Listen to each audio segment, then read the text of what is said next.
Bonjour à tous, je suis Florence Marchal, porte-parole de la MINUSCA, et c'est avec un immense plaisir que je vous retrouve pour la conférence de presse hebdomadaire de la MINUSCA. Que vous soyez ici dans cette salle à Bangui ou à l'écoute de Radio Guira, soyez les bienvenus. Alors que la Journée internationale de la paix a été célébrée samedi dernier et que les dirigeants du monde entier sont cette semaine à New York pour participer dans un premier temps au sommet de l'avenir et puis désormais au débat général annuel de l'Assemblée générale de l'ONU, la conférence de presse de ce jour est consacrée à la paix qui, comme l'a rappelé récemment le secrétaire général des Nations Unies, Antonio Guterres, est la raison d'être de l'organisation. Donc, pour commencer, des nouvelles du sommet de l'avenir. Un sommet qui a été convoqué par le secrétaire général pour envisager des réformes profondes visant à rendre les institutions mondiales plus légitimes, plus justes et plus efficaces sur la base des valeurs énoncées dans la Charte des Nations Unies.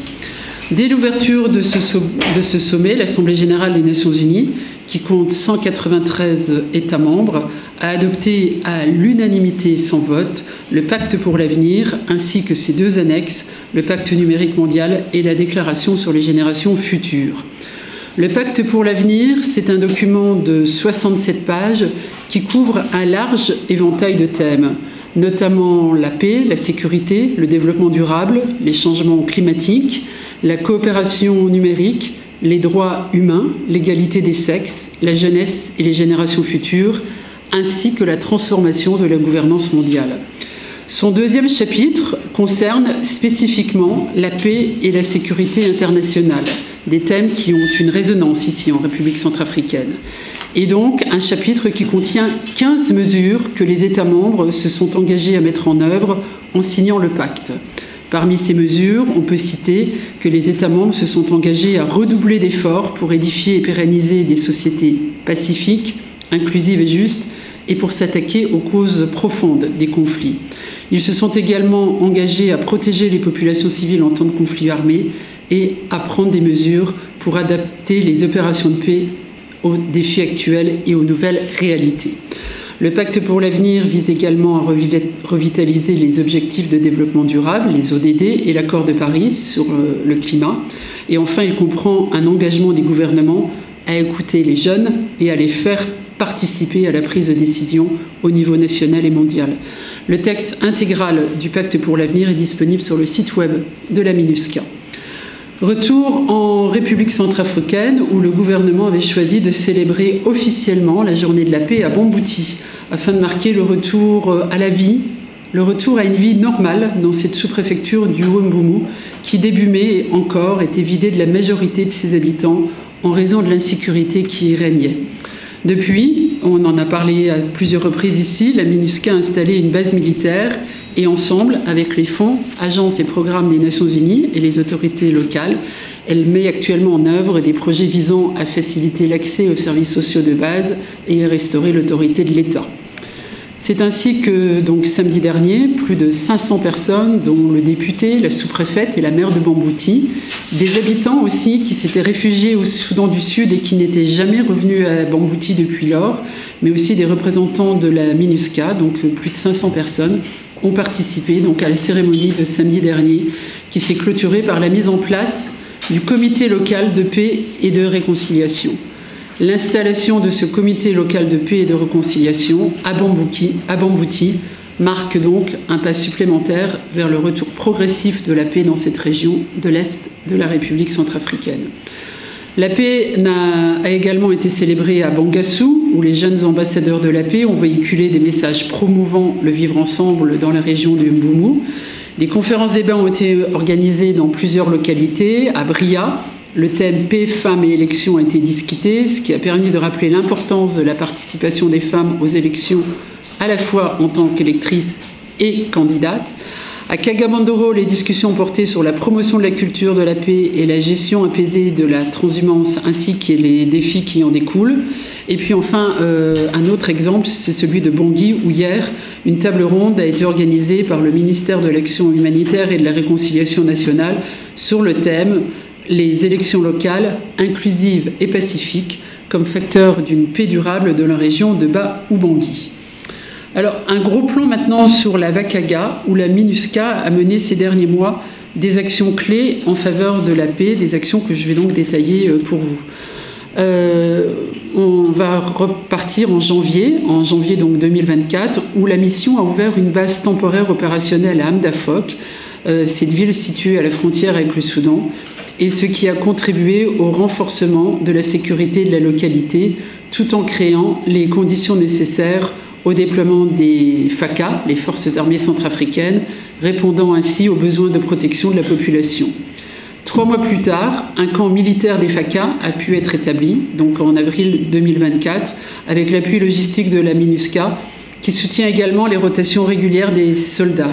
Et ainsi, la semaine dernière, les 19 et 20 septembre dernier, la mission a affrété un vol spécial pour transporter 34 soldats de Birao vers Hamdafok et un autre vol pour en transporter 26 de Hamdafok vers Birao, permettant ainsi la rotation des soldats qui étaient basés à Hamdafok.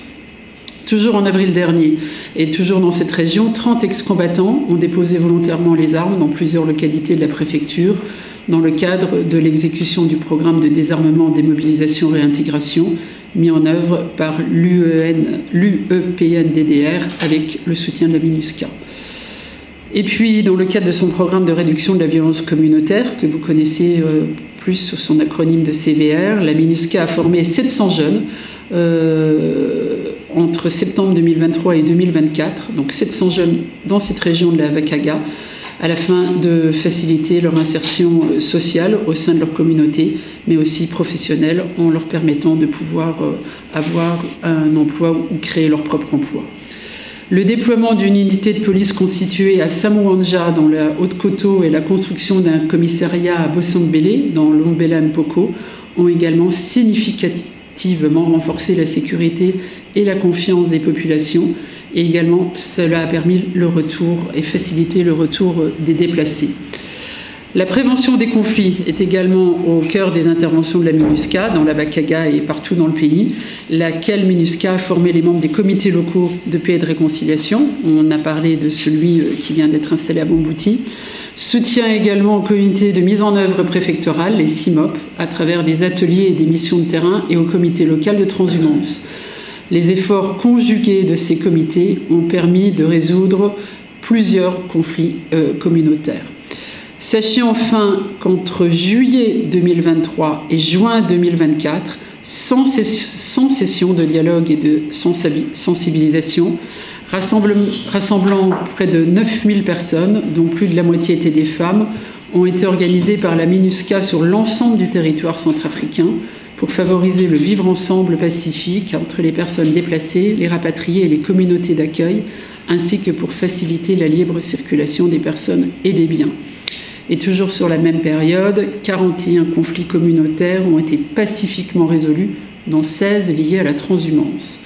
Et puis, pour être tout à fait complète sur cette question de la contribution de la mission à la restauration de la paix sur l'ensemble du territoire, je vous rappelle que le soutien à la mise en œuvre de l'accord de paix, la PPR RCA et sa feuille de route de Luanda est l'une des priorités du mandat de la MINUSCA, et que la MINUSCA est l'un des acteurs œuvrant pour la paix en République centrafricaine en appui aux autorités de ce pays.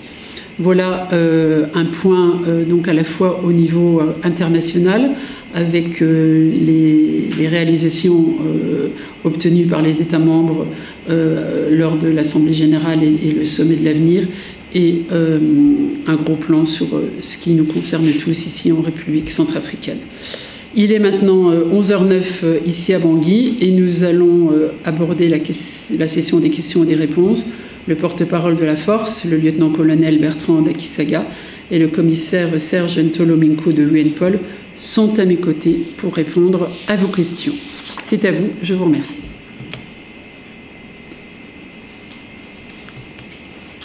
Oui ?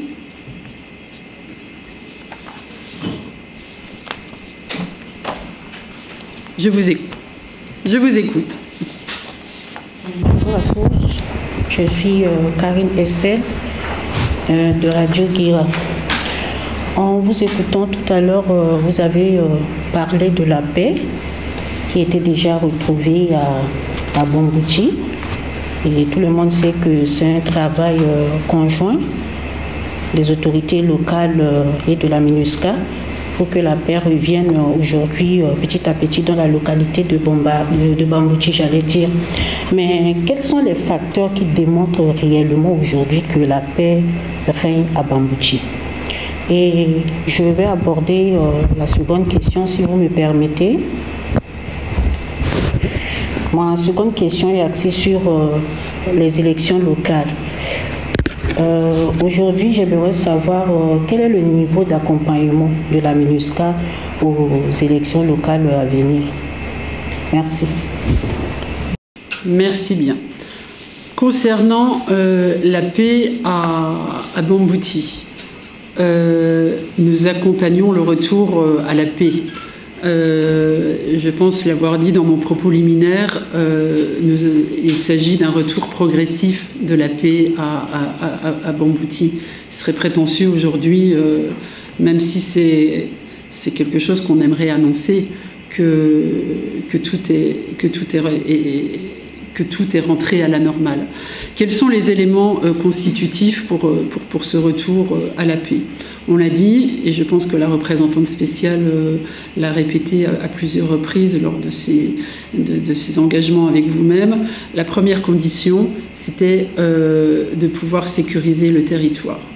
Donc, avec, au mois de mai dernier, l'établissement d'une base temporaire.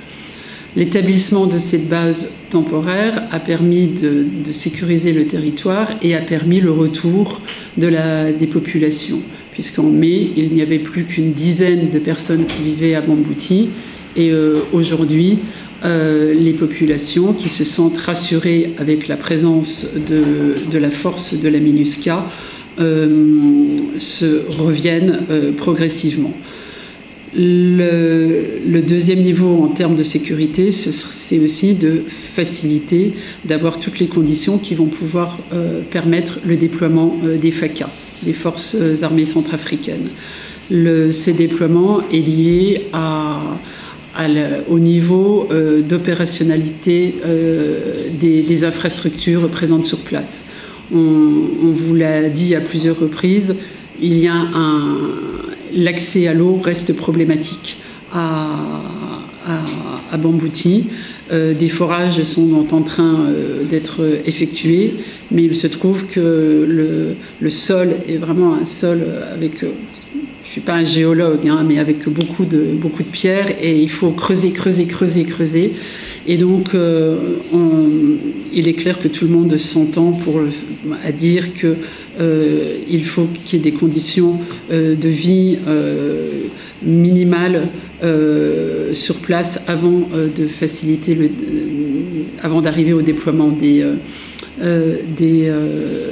forces armées centrafricaines. Et c'est pour moi ici l'occasion d'une fois de plus de rendre hommage à nos collègues casques bleus qui sont déployés là-bas depuis le mois de mai et qui vivent dans des conditions difficiles. Donc, premier niveau, la sécurité. Deuxième niveau, une fois qu'il y a la sécurité, il faut que ça vive. Ça ne sert à rien d'avoir uniquement la sécurité. Il faut que les gens puissent se soigner. Il faut que les enfants puissent aller à l'école.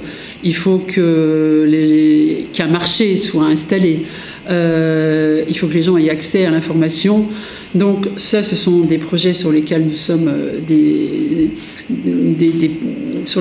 en train de travailler. Il faut que j'oubliais le plus important. Il faut que Madame la maire puisse avoir un endroit où elle travaille. Jusqu'à présent, elle travaillait depuis Obo. La mairie, les murs sont en train d'être édifiés. J'ai vu des photos qui ont été prises samedi dernier. Donc les travaux de construction de la mairie sont vraiment bien avancés, ce qui signifie que Madame la maire va pouvoir bientôt s'installer définitivement à Bambouti, être auprès de ses administrés. L'école, il y avait eu de la part de nos partenaires et de nos collègues des agences fonds et programmes des Nations Unies, notamment l'UNICEF, des distributions de kits, des livres, des cahiers, etc. pour la rentrée scolaire, et plusieurs centaines d'enfants étaient inscrits pour la rentrée scolaire.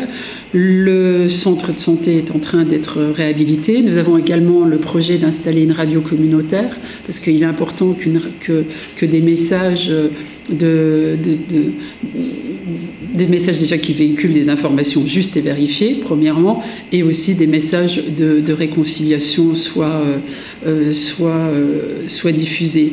Et puis il y a la question de l'accessibilité et la question de la circulation des biens et des personnes.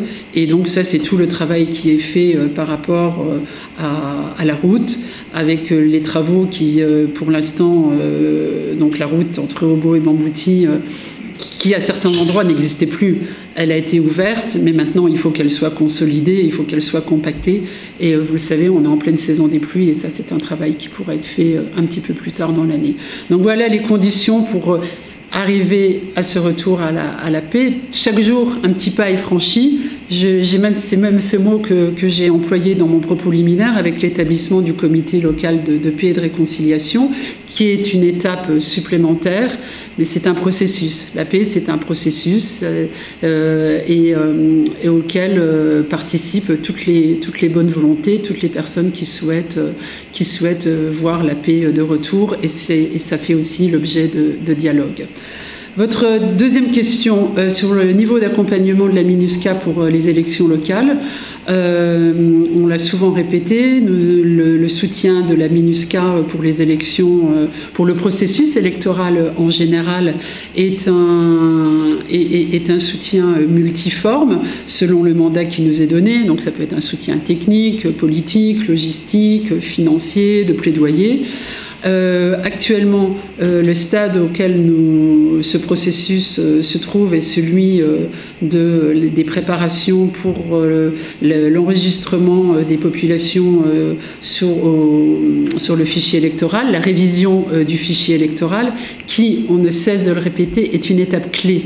Parce que cette nouvelle liste électorale va être celle qui va être utilisée pour toutes les prochaines échéances, que ce soit les élections locales, les élections législatives ou les élections présidentielles. Donc il est vraiment important que toutes les personnes qui ne sont pas encore enregistrées puissent aller s'enregistrer, et nous plaidons vraiment et nous encourageons tout le monde à aller s'enregistrer quand les opérations commenceront. Et notre plaidoyer est celui d'avoir un fichier électoral qui représente qui soit le reflet actuel de la population centrafricaine, et donc qui représente les personnes ou les groupes de personnes qui ont peut-être eu tendance à ne pas s'enregistrer ces dernières années. Je pense aux femmes, je pense aux communautés vulnérables, et puis aussi des personnes qui, en raison de crises ou de conflits locaux, ont été déplacées, d'autres qui sont retournés. Et donc la mission va continuer d'accompagner les autorités de ce pays pour le plaidoyer en faveur de l'enregistrement de tous, et la sensibilisation pour que notamment les femmes s'enregistrent et qu'elles puissent être à la fois électrices mais aussi candidates. Voilà le niveau d'accompagnement actuel de la MINUSCA pour le processus électoral. Je prends une autre question sur ma gauche. Oui. Merci. Bonjour à tous, moi c'est Romain Afrique du journal Avocat. Juste deux petites questions. Tout à l'heure, vous avez parlé sur le pacte d'avenir, un document que le Conseil des Nations Unies est en train de travailler là-dessus. Et vous avez parlé, la deuxième chapitre qui est consacré sur la paix, et notamment la République centrafricaine. Alors, le 21 septembre était Journée de la paix.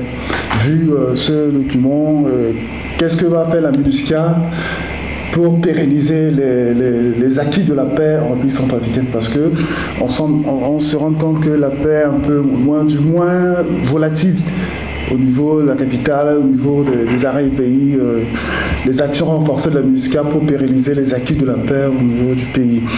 Alors la deuxième question, ça concernait nous qui sommes les acteurs de médias. et qu'est-ce que la MINUSCA compte aussi apporter aux journalistes pour qu'ils aient le message de paix, pour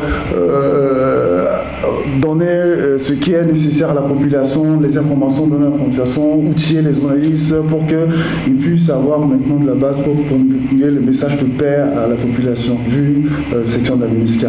Merci, voilà mes deux petites questions.